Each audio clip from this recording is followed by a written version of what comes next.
आपकी घर में ऑफिस में काम करने वाले जो भी लोग हैं, नौकर चाकर जो भी है, उन लोगों की जो सैलरी है, सैलरी बढ़ाओ ऐसा मैं नहीं पूछना चाहता हूँ, मगर आपने कभी उनको पूछा कि मैं जितनी सैलरी देता हूँ और तेरे एक महीने का घर का खर्च मुझे लिख के दे, डिफरेंस तुझे कहाँ फर्क पड़ता है? Only this.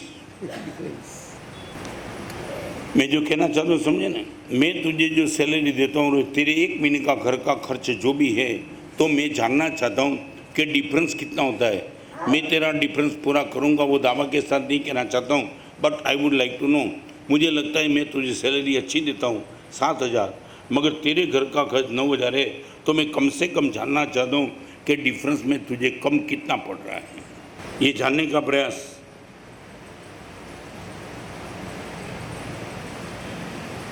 मैंने दिल्ली की शिविर में, भगवान की परम करुणा, ये गुरुदेव के संस्कार है। गुरुदेव मैंने कहता है ना, रत्न अंदर व्यापार करतो जा रोज, खाली माल बतावे नहीं कहीं कमाई ले। आ गुरुदेवनी टेक्निक હતી। मैंने कहा एकला प्रवचन करवानी बदले कांग नानकड़ा नानकड़ा नियम पधरावतो जा। ये संस्कार मળી रहता। दिल्ली की शिविर में बात रखी, यहाँ भी आप इम्प्लीमेंट कर सकते हो।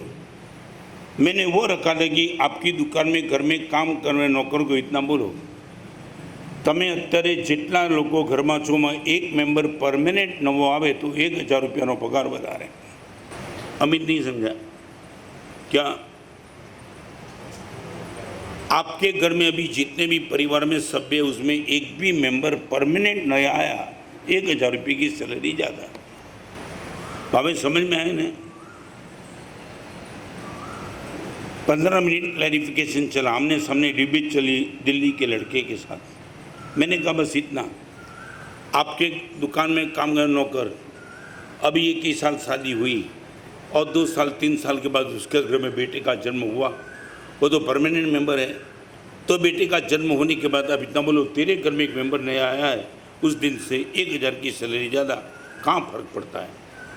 और कोई बेटला लड़का है, उनकी शादी होने के करीब है, आप 4,000 की तनख्वाह देते हो। अभी इनके घर में शादी करके बेटी आई, लड़की आई, 1,000 का तनख्वाह ज़्यादा।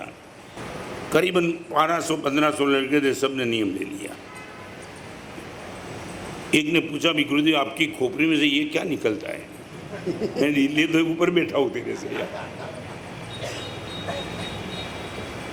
सबसे बड़ी बात तो एक अलग निकली।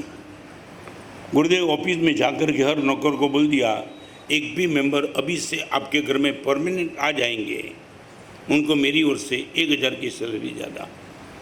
और गुरुदेव नौकरों की आंख में हर्ष के आंसू थे। मैंने सैलरी बढ़ा भी नहीं दी थी, सिर्फ इतनी बात रखी थी कि और पागल बन गए। और 5 दिन के बाद तो गुरुदेव जो माहौल पैदा हो गया, मैं कुर्सी से खड़ा होकर उनको चिपक कर रोने लगा। मेरे नौकर को, सर आपने बात रखी थी ना, एक भी मेंबर नया आ जाए तो इनके लिए 1,000 की सैलरी। आपकी सैलरी इतनी ज़्यादा नहीं थी, मैं मेरे माता पिता को ज़िंदगी भर साथ रखूं, मैंने यूपी भेज दिया था। अच्छी दिन आपने बोल दिया कि 1,000, माने 2 को लाओ तो 2,000 की सैलरी ज़्यादा। उसी दिन मेरे मम्मी पापा को फ़ोन करके बुला दिया कि आप आ जाओ घर पे। और से 3 दिन के पहले मेरे माँ बाप आए।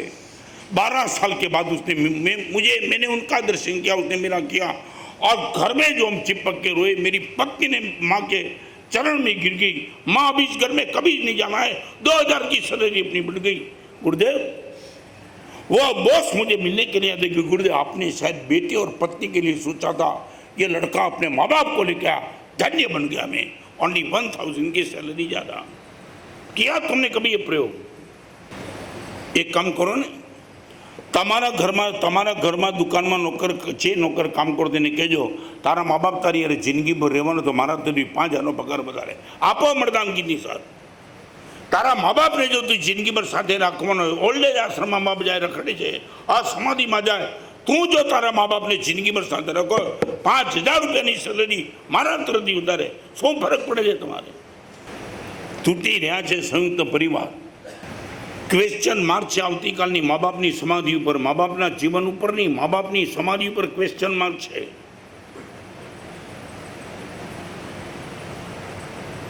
एमनी प्रसन्नता कोण टकावशे ने कई रीते टकशे प्रश्न है। અને એવા ટાઈમમાં તમે એક નાનકડું ઇસ્યુ મૂકી દો 5000 મોર સેલેરી. આ વાત તમને કરું, તમને કદાચ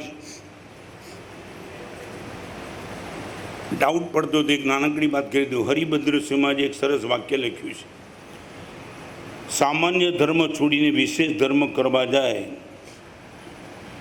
એને માટે જે વિશેષણ મૂક્યું છે ને થોડું ન ગમે તેવું છે, પણ હરિભદ્રમાં જેવું મૂક્યું છે એટલે તમને કહી દઉં. યશોબીજી મહારાજ વગેરે મહાપુરુષ એક સરસ વાત લખી છે, સામાન્ય ધર્મને છોડીને વિશેષ ધર્મ કરવા જાય એ લંગોટ છોડીને ઘરેણું પહેરવા જાય છે.